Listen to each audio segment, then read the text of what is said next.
Bismillahirrahmanirrahim. Assalamualaikum warahmatullahi wabarakatuh. Alhamdulillahi rabbil alamin. Wassalatu wassalamu ala sayyidina Muhammadin wa ala alihi wa ashabihi ajma'in, amma ba'du. Subhanaka la ilma lana illa ma 'allamtana innaka antal alimul hakim. Rabbi shrah li sadri wa yassir li amri wahlul 'uqdatan min lisani yafqahu qawli, amma ba'du. Hadirin jamaah Masjid Darul Muqarrabin yang dirahmati Allah, alhamdulillah wa syukurillah, kita panjatkan puji syukur kehadirat Allah Subhanahu wa ta'ala. Sholawat dan salam sama-sama mari kita sampaikan kepada junjungan kita Nabi Muhammad sallallahu alaihi wa alihi wasallam. Hadirin jamaah yang dirahmati Allah, malam hari ini kita sampai kajiannya yang berjudul Nikah Muhallil halaman 285.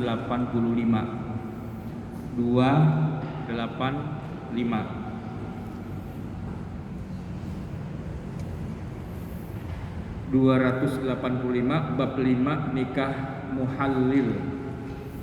Kalau sudah ketemu kita baca.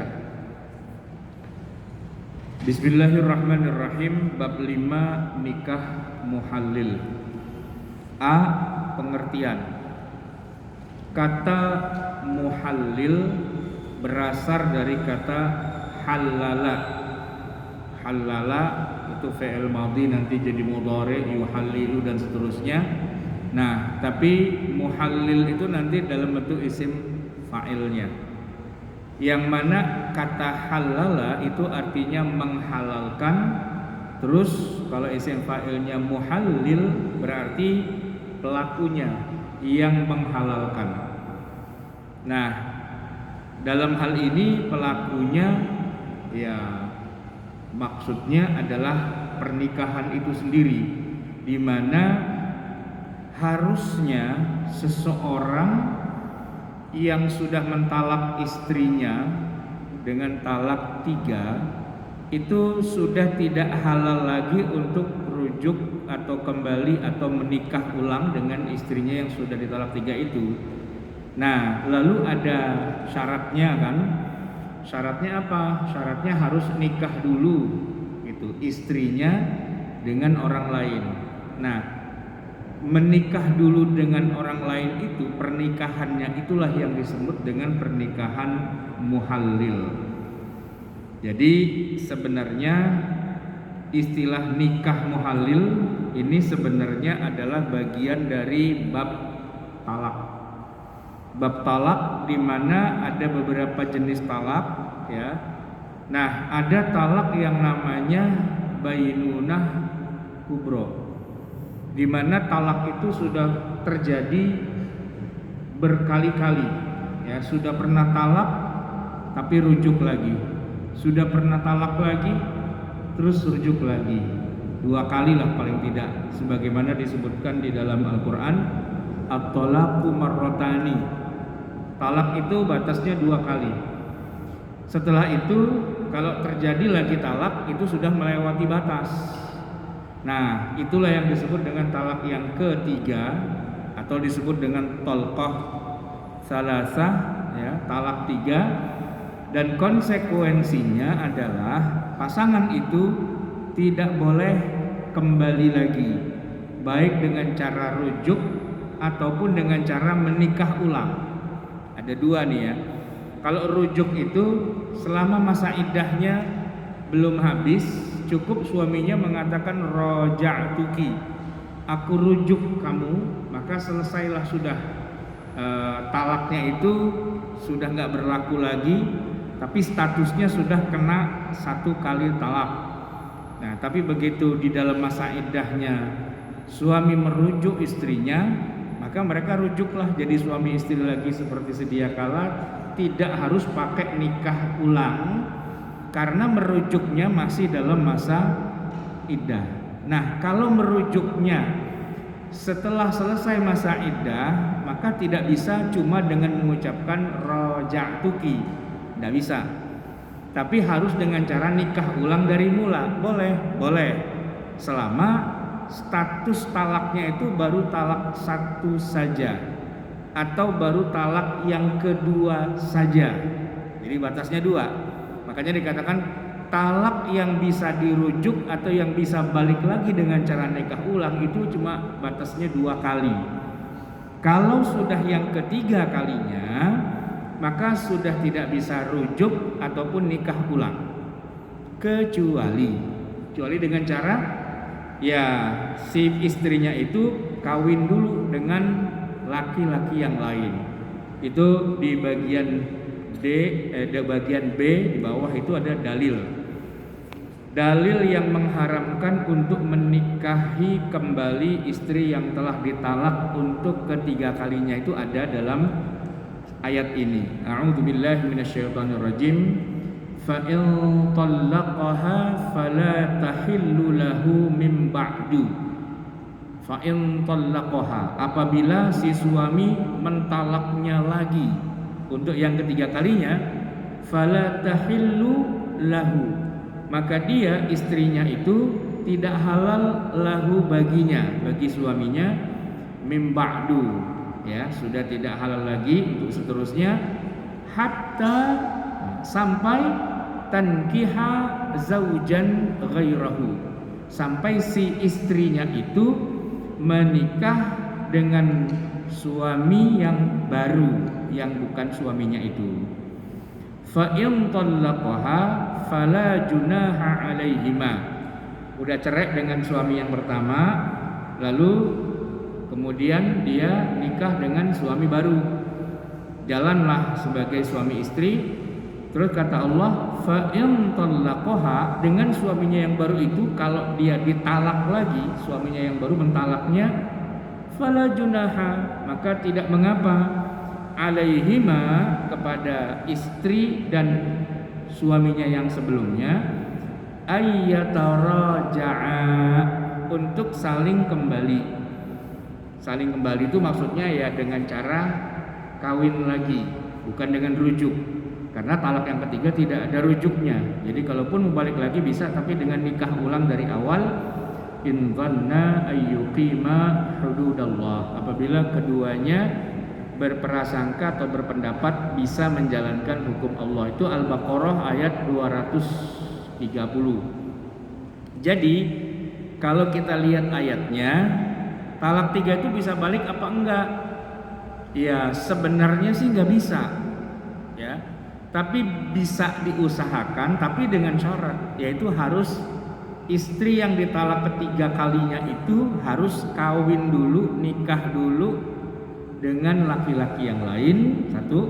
Yang kedua, setelah berjalan pernikahannya, mungkin suaminya itu kemudian menceraikannya. Nah, kalau sudah diceraikan lagi oleh suaminya yang baru dia bisa balik lagi pada suami yang pertama. Agak ngider-ngider nih, agak muter-muter, karena memang harusnya nggak usah gitu, harusnya nggak usah pakai main ceraiin bininya, apalagi udah cerai yang ketiga, gitu ya. Nah, nikah muhalil itu apa? Ini kita baru ngomongin suasananya. Nikah muhalil itu begini, dia sudah kebelet pengen balik lagi sama istrinya yang udah jadi bini orang, atau belum jadi bini orang sih, tapi dia sudah terlanjur jatuh kata mentalak 3, kan nggak bisa dirujuk, harus nikah ulang, tapi syaratnya kan harus kawin dulu sama orang lain. Nah, kawin dulu sama orang lain itulah yang kemudian direkayasa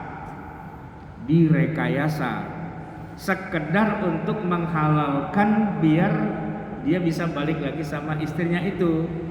Nah, rekayasanya inilah yang disebut dengan nikah muhalil. Jadi nikah muhalil itu nikah rekayasa, yang mana hukumnya itu haram, tidak boleh, tidak sah, dan tidak menghalalkan juga. Walaupun namanya muhalil, tapi dalam kenyataannya itu tidak halal. Ya, walaupun sebenarnya itu disebut kata muhallil itu kan artinya menghalalkan. Tapi maksudnya adalah menghalalkan menurut dia, tapi di sisi Allah itu tidak halal. Kenapa? Karena nikahnya tidak sah. Kenapa kok tidak sah? Bagaimana ceritanya tidak sah nikah muhallil itu? Nah, ini akan kita bahas. Baik. Yang bagian C halaman 286, nikah muhallil seperti yang digambarkan di atas, yaitu yang hanya digunakan sebagai alibi agar bisa kembali kepada suami yang pertama, gitu ya.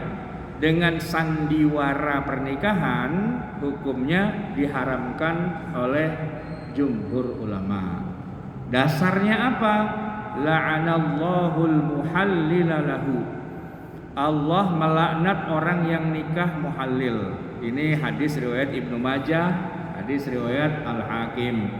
Kemudian riwayat Tirmizi, la'ana Rasulullah sallallahu alaihi wasallam al-muhallila wal muhallala lahu. Nah, Rasulullah melaknat dua belah pihak nih, ya, yang menikahi atau yang dinikahi secara muhallil. Itu dua-duanya dilaknat. Atau ada hadis yang lain, idza talaqar rajulu imra'atahu salasan. Suami kalau mentalak istrinya untuk yang ketiga kalinya, la tahillu lahu, istrinya sudah tidak halal lagi bagi dia, hatta tankiha zaujan ghairahu, sampai istrinya itu kawin dulu dengan laki-laki lain yang bukan suaminya itu, wa yadzuqa kullu wahidin minhuma usailata sahibihi. Ini syaratnya, dalam hadis ini disebutkan wa yadzuqa, dan merasakan. Nah, gitu. Ya, merasakan kullu wahidin minhuma, masing-masingnya, yaitu suami yang baru dan juga si istri yang ditalak tiga itu, usailata sahibihi. Usailah ini terjemahannya agak susah karena nggak ada padanan katanya dalam bahasa Indonesia. Asal katanya dari asal. Asal itu artinya madu. Sampai merasakan madunya suaminya atau merasakan madunya istrinya. Maksudnya apa? Usailah. Ya itu maksudnya sebenarnya ini bahasa perlambang.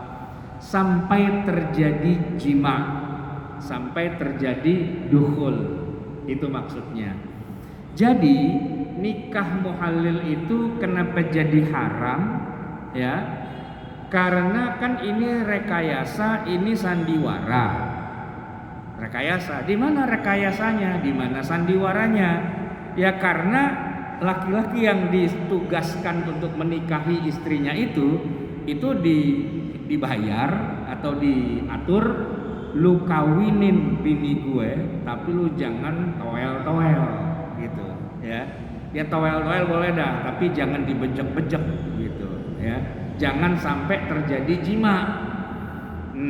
Gitu. Maka tidak jadi si laki-laki yang mau menikahinya itu karena mungkin temennya, pak anak buahnya, apa orang suruhannya atau orang bayarannya disuruh kawin, dia kawin, tapi dibilang lu jangan apa-apain tuh bini gua, gitu kan?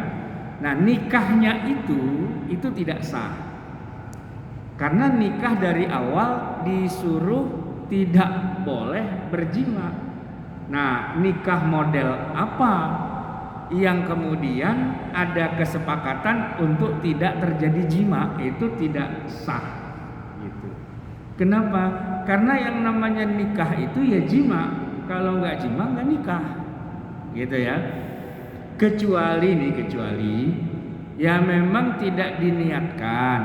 Ya biasalah kan kadang-kadang pasangan pengantin baru boro-boro mikirin jima malam pertama. Ya mungkin mereka lagi sibuk ngurusin tamu, ngurusin banyak urusan, yang pasti ngurusin bayar utang karena banyak utang gitu kan. Nah, ribet urusan ini itu belum sempat melakukan jima, bisa jadi kan? Atau bisa jadi kayak Nabi itu menikah dengan Aisyah di usia Aisyahnya masih muda banget, masih usia 6 tahun. Baru campur sama Nabi itu di usia 9 tahun. Berarti 3 tahun nganggur itu Aisyah. Masih kecil kan memang. Nah itu nggak apa-apa. Kenapa? Karena tidak diniatkan dari awal untuk haram jima gitu ya, nggak boleh jima, enggak. Ya cuman nggak sempat aja. Ada juga anak kecil yang nikah gantung sama bapaknya, sama ibunya. Ini anak kecil berdua, laki perempuan, sama-sama masih kecil, dikawinin. Sampai kemudian mereka gede, ya kemudian ditawarin. Kamu dari kecil udah dinikahin, ya. Nah sekarang kamu udah gede, kamu boleh memilih mau diterusin atau mau difasah, dipisah. Kalau mau diterusin ya sudah tinggal terusin doang karena udah jadi suami istri. Atau kalau mau difasah, dipisah, ya udah fasah. Bukan cerai, tapi difasah itu istilahnya. Jadi yang laki tetap perjaka, yang perempuan tetap perawan. Karena mereka juga belum melakukan jima karena masih kecil. Jadi intinya adalah kalau tidak berjimaknya itu memang bukan diniatkan dari awal, ya itu tidak mengapa. Cuma kalau pernikahan yang normal, dewasa, mereka nikah nih, tapi disyaratin, lu boleh nikah sama dia, tapi lu nggak boleh jima, gitu ya. Nah itu menjadi tidak sah, apalagi dikaitkan dengan muhallil ini, karena maqasidnya, tahu maqasid Pak ya, tujuan utamanya kok Allah mengatur harus kawin dulu dengan laki-laki yang lain itu biar suami-suami tidak gampang jatuhin cerai kepada istrinya. Dulu sebelum turun ayat ini, memang kebudayaan orang Arab jahiliyah itu kayak gitu, bininya digantung. Digantung tuh begini Pak, dia berantem nih sama bininya, diceraiin. Nah kan bininya menjalani dulu masa iddah tuh kan, selama 3 kali kuruk atau 3 kali suci haid gitu kan. Nah begitu sudah mau habis nih 3 kali suci haidnya, baru kemudian oleh suaminya dirujuk kan, berarti balik lagi dong kepada suaminya. Oke, dia berantem lagi, dia jatuhin talak lagi. Kan 2 kali itu begitu kan. Nah dulu itu mau sampai 10 kali, mau sampai 20 kali, 30 kali tuh bini digantung-gantung begitu. Nah itu kemudian dikoreksi, diluruskan, diperbaiki. Makanya turun ayat at-talaqu marratan, kamu boleh ceraiin balik itu 2 kali doang batasnya. Lewat dari itu udah nggak boleh. Nggak bolehnya bagaimana? Ya kalau ketelanjuran dan dikerjain juga, hukumannya adalah nggak bisa balik, kecuali tuh bini kawin dulu sama orang lain dan harus terjadi jima. Wah itu susah itu Pak, kalau harus terjadi jima. Kenapa? Karena jadi nggak bisa direkayasa. Kalau nggak harus jima itu gampang, ya tinggal suruh orang aja, lu nikahin bini gue, akad. Ya nggak apa-apa, dimodalin pakai mahar dan saksi dan wali dan sebagainya. Begitu selesai, saya terima nikahnya, mas kawinnya sebagaimana disebutkan tunai. Kan gitu kan udah sah tuh. Begitu sah tuh dia bilang, istriku aku cerai. Ya kan cerai jatuh, gitu kan? Bisa. Kemudian tunggulah selama kira-kira 3 bulan, ya itu masa iddah. Habis masa iddahnya udah bisa balik lagi kepada suaminya yang pertama. Seandainya kalau tidak disyaratkan pakai jima. Nah, di sini Allah Subhanahu wa taala menghendaki ini jadi hukuman loh buat suami yang menceraikan 3 kali istrinya. Sehingga nggak bisa dia merekayasa pernikahan istrinya itu dengan laki-laki yang dia bayar atau yang dia atur gitu ya. Lo kawinin bini gue tapi jangan lo toel, begitu abis akad langsung ceraiin ya, ini gue bayar 10 juta gitu, nggak bisa. Ya harus terjadi jima dulu gitu. Nah masalahnya secara naluri kemanusiaan, seburuk-buruknya suami, seburuk-buruknya laki-laki itu kalau bininya udah jadi bini orang dan udah dijima, ya dia udah kagak doyan, udah bekas orang, istilahnya begitu. Ya, ini secara kemanusiaan, secara psikologisnya tuh begitu. Kalau sudah kawin sama orang lain dan sudah jima, ya itu antara jalan terus ya atau bubar. Tapi sih kebanyakannya jalan terus, kebanyakannya. Sehingga dengan disyaratkan harus nikah ulang, harus nikah dengan laki-laki lain dan harus terjadi jima, itu artinya sebagai hukuman kepada suaminya yang zalim, mencerai merujuk batasnya kalau sampai 3 kali berarti untuk seterusnya akan hilang, akan nggak bisa lagi kembali untuk seterusnya. Ya kecuali nanti perjalanan hidupnya akan kita nggak tahu ke depan bagaimana. Yang jelas begitu istrinya nikah dengan laki-laki lain harus, kata Nabi, wa yadzuqa kulla wahidin minhuma usailata sahibihi. Itu harus terjadi jima. Ini bisa kita baca di bawahnya. Merasakan usailah adalah sebuah perumpamaan yang dikenal di masa Nabi, yang maknanya adalah melakukan persetubuhan dan merasakan kelezatannya. Nah, bila seorang suami yang telah mentalak istrinya 3 kali berkeinginan menikah lagi dengan istrinya, maka hukumnya sudah tidak mungkin lagi untuk selama-lamanya. Hal itu karena sebelumnya dia sudah pernah mentalak istrinya 2 kali, maka untuk yang ketiga kalinya dia dihukum untuk tidak bisa kembali lagi mengulanginya. Dan ketentuan ini ditetapkan dalam syariat Islam setelah sebelumnya di masa lalu seorang suami bisa mentalak dan merujuk istrinya hingga berpuluh-puluh kali sehingga pihak istri selalu dirugikan. Maka itu adanya kepastian hukum. Syarat syariat Islam memberi batasan tentang talak yang masih bisa dirujuk, yaitu hanya 2 kali saja. Itu ayatnya, at-talaqu marratani fa imsakun bima'rufin aw tasrihun bi ihsan. Batasnya talak itu cuma 2 kali saja. Nah, setelah 2 kali talak, pilih imsakun bima'ruf, ya. Imsak itu berarti dirujuk lagi dengan cara yang ma'ruf, dengan cara yang baik, au tasrihun bi ihsan, atau ya udah dilepas aja dengan cara yang baik-baik dan tidak akan kembali lagi untuk seterusnya. Itu jamaah sekalian yang dirahmati Allah terkait dengan apa yang dimaksud dengan nikah muhallil. Baik, kita masuk bagian D, ketentuan yang menghalalkan. Halaman 287 ya. Agar bisa kembali lagi, Allah Subhanahu wa taala memberikan ketentuan yang cukup berat dan nyaris hampir mustahil, walaupun bukan berarti tidak mungkin. Ketentuan untuk bisa kembali lagi bagi suami yang telah menceraikan istrinya yang 3 kali itu berdasarkan firman Allah tadi sudah kita bacakan. Kemudian di sini ada syarat-syaratnya ya. Yang pertama, istri menikah. Yang Allah haruskan menikah itu adalah pihak istri. Jangan dibalik. Wah, saya udah menceraikan istri saya 3 kali nih, katanya suruh kawin lagi, berarti saya cari istri lagi deh sebelum bisa balik kepada istri saya yang pertama. Nah, ini yang kawin bukan suaminya, yang kawin istrinya.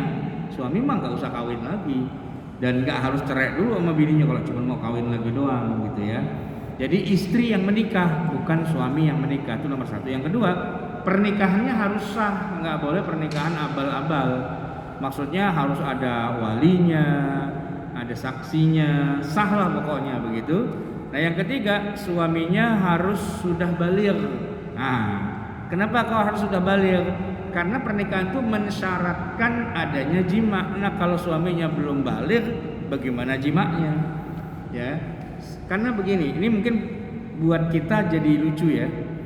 Masa sih syaratnya suami harus sudah baligh? Emang bukannya kalau suami harus sudah baligh? Ya, begini.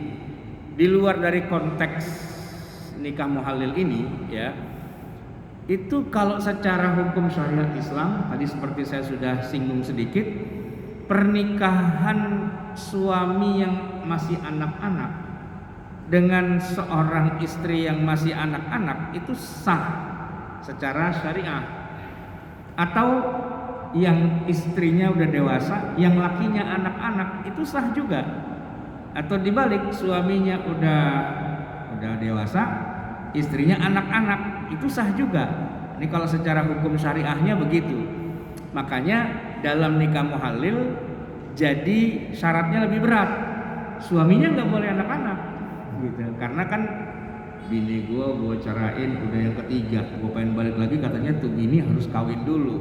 Kawinin aja mana kecil ya, yang umur 7 tahun 8 tahun kan sah.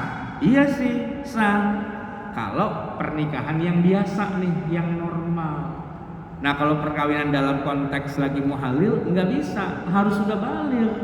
Kenapa? Karena nanti ada syarat harus terjadi jima kan gitu ya. Nah jadi syaratnya suaminya harus sudah balik. Terus yang keempat, niat untuk nikah selamanya. Nah, jadi nggak boleh habis ini lu ceraiin ya, nggak bisa. Atau minggu depan dah lu ceraiin, nggak bisa juga. Atau ya saya kasih waktu sebulan dah buat inrayan gitu misalnya, nggak bisa juga ya.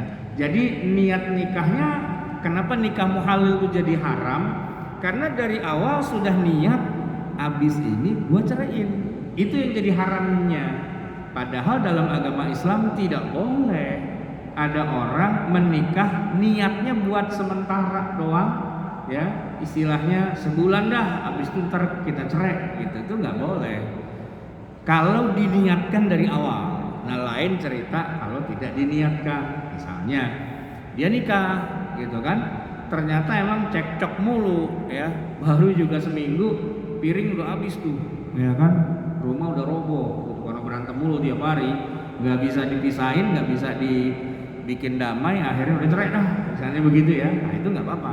Tapi kalau waktu sebelum nikah udah bilang kita kawin ya seminggu doang, begitu seminggu habis putus nih gitu, itu haram. Itu namanya nikah dengan niat talak gitu, udah kita bahas tuh ya.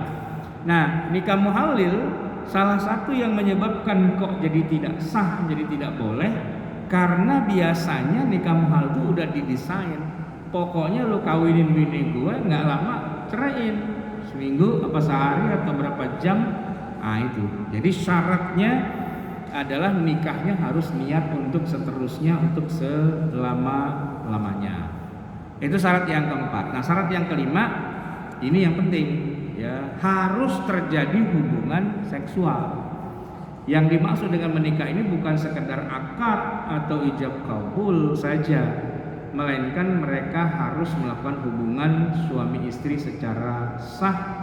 Maksudnya bukan sekedar bercumbu ya, atau melakukan mula'abah ya, namun para ulama mensyaratkan harus terjadinya dukhul, masuknya kemaluan suami ke dalam kemaluan istri sehingga lenyaplah ujung kemaluannya, atau disebut dengan istilah ghiyabul hasyafah, sampai hilang ujung kemaluannya. Nah itu ada di dalam hadis ya, ini hadisnya Sahih Bukhari, berdasarkan apa yang terjadi pada istrinya Rifa'ah ya. Di dalam hal ini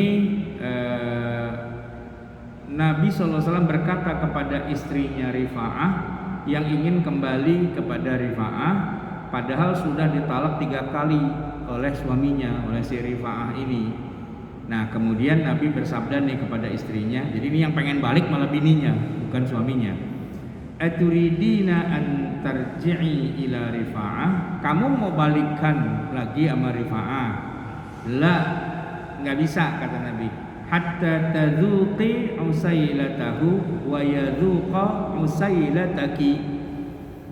Kamu harus kawin dulu sampai kamu merasakan usailah suamimu yang baru, dan suamimu yang baru itu juga merasakan usailahnya kamu. Tadi udah dijelasin apa itu usailah. Maksudnya kamu nggak bisa balik sama suami yang pertama kecuali kamu kawin dan terjadi jima dulu, gitu maksudnya ya. Ini hadis riwayat Bukhari. Nah pertanyaannya begini, haruskah sampai keluar mani atau cukup masuk doang? Meski jumhur ulama tidak mensyaratkan, jadi kalau jumhur ulama tidak harus ya sampai terjadinya keluar mani, namun sebagian ulama seperti Al-Hasanul Basri malah mensyaratkan harus sampai keluar mani. Bukan cuma jima doang, tapi harus terjadi ya katakanlah inzalul mani, keluarnya mani. Sehingga bila jima itu terjadi hingga masuk tapi suami tidak mengeluarkan mani di dalam rahim istrinya, maka jima itu dianggap juga tidak pernah terjadi dan belum menghalalkan istri itu nanti kalau diceraikan bisa balik kepada suaminya yang sebelumnya. Ini memang pendapatnya yang menyendiri ya, Imam Hasan Al-Basri. Nah, ada juga nanti Sa'id bin Al-Musayyib, beliau berpendirian sesuai dengan lafaz zahir dari ayat Quran, yaitu cukup sekedar terjadi pernikahan, tidak harus sampai terjadi hubungan suami istri. Ini juga pendapat yang syadz gitu ya, pendapat yang menyendiri juga. Hasan Al-Basri harus jima walaupun nggak keluar mani. Sa'id bin Musayyib mengatakan yang penting akad saja walaupun tidak terjadi jima gitu ya. Ya, tetapi pendapat dua orang ini tidak diterima oleh mayoritas ulama karena bertentangan dengan sunnah nabawiyah yang sahih, karena Al-Quran juga kan tidak berdiri sendiri namun dikuatkan juga dengan hadis ya, dan mengingkari sunnah hukumnya sama dengan mengingkari Al-Quran. Oke. Nah, nomor 6 ini ada syaratnya waktu jimaknya itu, yaitu jima yang halal bukan jima yang haram. Maksudnya gimana jima halal, jima haram gimana? Kan sama bininya. Walaupun sama bininya, tapi ada jima yang haram. Misalnya jima di dubur atau jima dalam keadaan haid. Nah, itu jima yang haram. Nah, kalau jimanya haram itu tidak jadi muhallil kalau menurut mazhab Maliki dan Hambali gitu ya. Jadi bila seorang suami menyetubuhi istrinya pada saat haid, maka persetubuhan itulah persetubuhan yang dilarang dalam syariat Islam. Kan itu ada ayatnya kan, yas'alunaka 'anil mahidh qul huwa adzan fa'tazilun nisaa fil mahidh wa la taqrabuhunna hatta yathurn gitu ya. Nah, maka dalam pandangan kedua mazhab itu yaitu Maliki dan Hambali itu juga belum dianggap menghalalkan kalau jimanya waktu lagi haid gitu ya. Demikian juga bila persetubuhan itu dilakukan pada siang hari di bulan Ramadan yang hukumnya haram. Enggak haid sih, tapi ngerjainnya siang-siang bulan Ramadan. Kan harusnya puasa, karena itu haram. Nah, itu pun juga tidak dianggap sudah dianggap jima yang benar gitu ya. Atau misalnya dilakukan pada saat beriktikaf di masjid, kan haram juga. Enggak boleh jima di masjid gitu kan. Atau ketika sedang ihram dalam ritual ibadah haji umroh ya. Nah, itu semua adalah jima yang terlarang walaupun dilakukannya oleh suami istri.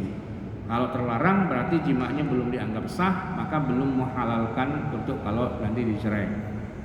Tapi itu pendapat mazhab Maliki dan Hambali. Sedangkan dalam pendapat Syafi'i dan Hanafi, jimanya itu tidak harus jima yang halal. Walaupun jimanya haram, ya istilahnya lagi haid dihajar juga, siang hari Ramadan dihajar juga, lagi iktikaf, lagi ihram dihajar juga, kan haram dan dosa itu. Tapi cukup dengan itu saja itu sudah dianggap terjadi jima. Dan kalau setelah itu suami barunya itu menceraikan istrinya, maka istrinya kemudian menjalani masa iddah, selesai. Berarti setelah itu kalaupun si istri mau balik lagi kepada suami yang pertama sudah sah, karena syarat jimanya sudah terjadi walaupun jimanya dengan cara yang haram menurut mazhab Syafi'i dan Hanafi. Baik, kemudian yang terakhir masa iddah. Ini agak ribet ya. Jadi sebenarnya kan pengen balik lagi, tapi syaratnya harus kawin dulu dengan orang lain dan harus diceraikan, dan setelah itu harus menjalani juga masa iddah lagi. Ya, masa iddah wanita yang diceraikan itu kan 3 kali suci haid, 3 kali kuruk istilahnya begitu. Nah, maka ya nggak mentang-mentang udah diceraiin ya mas suaminya yang baru, lantas bisa langsung kawin gitu kepada suaminya yang lama, nggak bisa. Tetap harus nunggu lagi ya, paling enggak 3 bulan lah paling enggak, karena nungguin 3 kali suci haid itu. Nah, ayatnya kan jelas ya, wal mutallaqatu yatarabbasna bi anfusihinna thalathata quru. Wanita yang ditalak hendaklah dia menahan diri atau menunggu selama 3 quru. Baik, hadirin jamaah sekalian, kita sudah selesai dari kajian nikah muhalil. Apakah ada pertanyaan yang ingin disampaikan? Mumpung waktunya masih ada, belum isya ya? Ya, ada pertanyaan jamaah sekalian?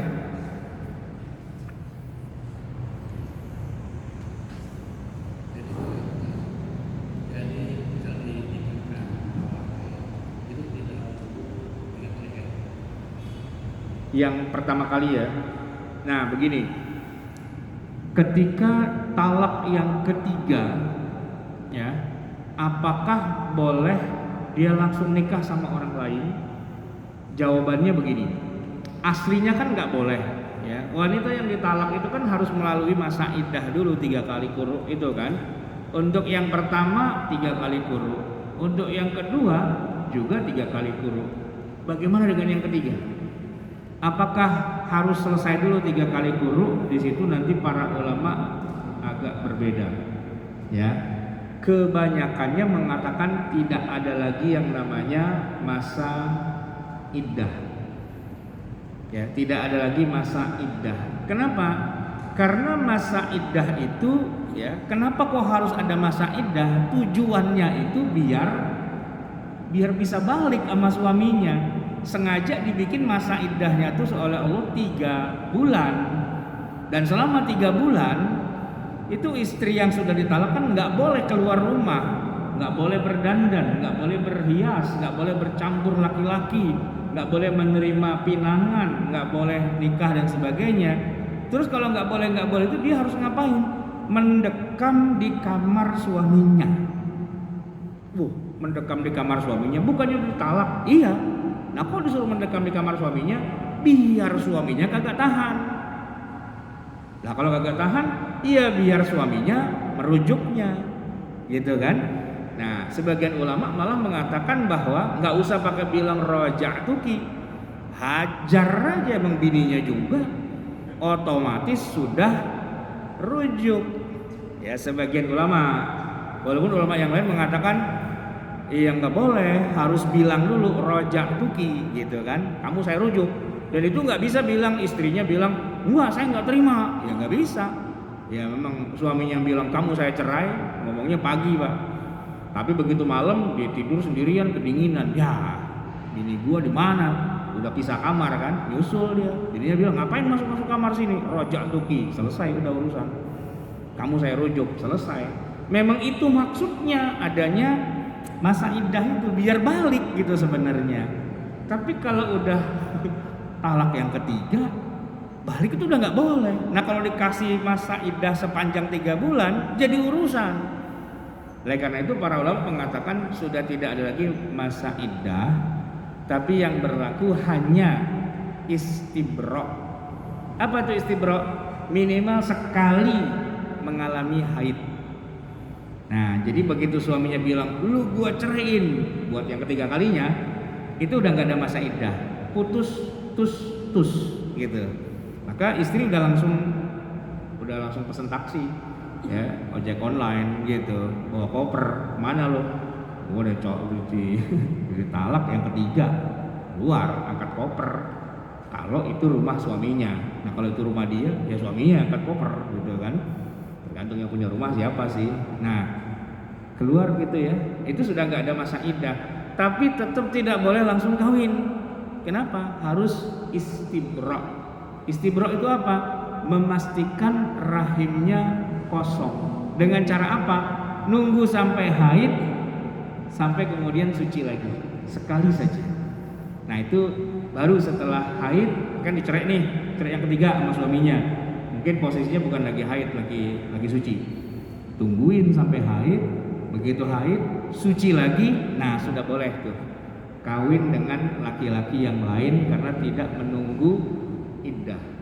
Begitu kira-kira. Walaupun nanti ada sebagian ulama yang mengatakan tetap ada iddahnya dan tapi yang mayoritas yang jumhur itu mengatakan talak yang ketiga itu sudah tidak ada lagi iddahnya, yang ada adalah istibra, memastikan rahimnya kosong dengan menunggu sekali haid. Oke, ada lagi? Silakan. Ya.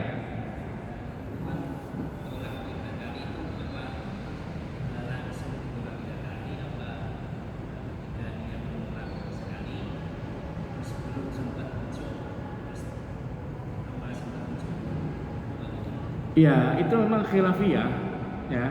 Apa yang dimaksud dengan talak 1, talak 2, talak 3 itu khilafiyah, ya. Sebagian ulama mengatakan talak 1 itu maksudnya talak yang pertama dan tidak bisa ditalak lagi kecuali ya dia rujuk dulu, baru nanti setelah rujuk ada talak lagi yang kedua. Dan kemudian rujuk lagi baru talak yang ketiga. Ini sebagian ulama bilang begitu. Walaupun nanti ada juga sebagian ulama yang mengatakan enggak harus rujuk. Begitu dia bilang kamu saya talak, belum sempat dirujuk dia ngomong lagi kamu saya talak. Ya udah kedua, begitu belum rujuk dibilang lagi kamu saya talak. Udah ketiga itu jatuhnya talak 3 gitu. Itu Pak, khilafiyah memang diantara para ulama, antara yang mengatakan oh enggak itu talaknya harus talak dulu, rujuk dulu baru talak lagi. Dan yang kedua yang mengatakan bahwa itu bisa langsung. Bahkan ada juga pendapat yang mengatakan nggak harus ngomong 3 kali kamu saya talak, kamu saya talak, kamu saya talak, nggak harus 3 kali. Cukup langsung dia kan kamu saya talak 3, gitu doang. Jatuh 3 itu, ya jatuh 3. Aslinya awalnya dulu talak itu dikatakan marratani 2 kali, maksudnya kalau udah ditalak dirujuk. Dah lama dulu gitu kan, talak lagi rujuk lagi. Tapi kemudian ya dalam perkembangannya itu Umar bin Khattab itu kemudian mengatakan begini, kalau ada di antara kalian yang main-main dengan istilah tolak, dia bilang kamu saya tolak 3. Itu sebenarnya Pak aslinya itu nggak jatuh 3, aslinya itu jatuhnya 1 doang sebenarnya. Cuman banyak yang melakukan hal yang main-main pada istrinya sambil mengatakan kamu saya talak 3. Dia meyakini walaupun dia ngomongnya 3 itu jatuhnya 1 gitu loh kan. Tapi karena banyak yang melakukan kayak gini dan main-main dengan lafaz talak 3, Umar kemudian bikin peraturan. Siapa yang main-main dengan kalimat talak 3 maka jatuhlah talak 3. Gitu kata Umar. Nah, apa yang dikatakan Umar inilah kemudian yang dipakai oleh jumhurul ulama, sehingga pada akhirnya jumhur ulama kebanyakan ya mengakui kalau ada laki-laki bilang pada istrinya kamu saya talak 3, dia nggak ngomong 3 kali, dia ngomongnya kamu saya talak 3, itu jatuh 3 gitu ya. Nah ya, tapi kan saya katakan tadi dari awal itu kan masalah khilafiyah, masalah yang para ulama tuh nggak sepakat gitu ya. Nah untuk ukuran hari ini gitu ya, di berbagai negeri Islam tuh ya para ulama bervariasi memang ya. Kalau yang kebanyakan dilakukan di kita di Indonesia, kebanyakannya menggunakan pendapat yang harus 3 kali. 3 kali itu maksudnya ya ditalak dulu, dirujuk lagi, ditalak dulu, dirujuk lagi, talak lagi, baru itu yang talak yang ketiga. Untuk maslahat itu maksudnya kalau kita pakai pendapat yang tadi Umar bilang, wah berantakan semua. Kenapa? Karena banyak laki-laki yang kalau udah kesel sama bininya, cuman gara-gara sayur asam kurang asin, ditambahin garam, keasinan, langsung nyap-nyap bilang, lu tuh ya disuruh tambahin garam dibanyakin, waktu lu gua talak 3 lo, jatuh itu, ya kan? Ngomong talak 3 tuh kayak kayak enteng banget begitu kan? Nah, kalau melihat urf kebiasaan masyarakat yang model kayak gitu di masa Umar bilang yang bilang talak 3 jatuh 3, itu pada takut. Nah kalau zaman sekarang dipakai itu cuek aja, biasa aja. Nah, kalau kita pakai hukumnya Umar di masa itu untuk di masa sekarang, ya rumah tangga berantakan semua, nggak ada yang beres. Kenapa? Pada talak 3 semua, ya kan? Gara-gara dia doyan jengkol, bininya kagak masak jengkol, masak pete, kan bau-bau juga sebenarnya kan ya. Gitu aja talak 3. Nah, itu jadi urusan. Nah, oleh karena itu para ulama kita biasanya mengambil kebijakan nggak jatuh talak 3. Bahkan lebih jauh dari itu, diambil pendapat yang paling memudahkan, yaitu Anda dianggap belum menjatuhkan talak kecuali Anda ngomongnya di depan kami, hakim pengadilan agama. Kamu bilang dulu talak pada istrimu, kami saksinya, baru kita akui sebagai sebuah talak. Kenapa? Karena orang kita berantem sama bini, ngomong talak tuh kayak orang minum obat sehari 3 kali. Pagi bilang talak, siang bilang talak, malam bilang talak. Tolak talak, tolak talak, tolak talak, begitu kan? Nah, bahkan juga sudah sampai yang talak 3, begitu. Nah, itulah kemudian para ulama di Indonesia bikin tadi kesepakatan dalam kompilasi hukum Islam yang namanya istri ditalak suami belum sah kecuali suaminya hadir di pengadilan dan menyatakan secara tegas bahwa istrinya ditalak, gitu. Ya kecuali nanti suaminya dipanggil-panggil di pengadilan kagak datang 2 kali 3 kali, ya baru kemudian ada pengadilan in absentia, tanpa kehadiran suami dianggap sudah talak kalau ada syarat-syarat yang terpenuhi. Baik jamaah sekalian, itu yang bisa saya sampaikan, semoga bermanfaat. Hadanallahu wa iyyakum ajma'in wa lakum minkum. Assalamualaikum warahmatullahi wabarakatuh.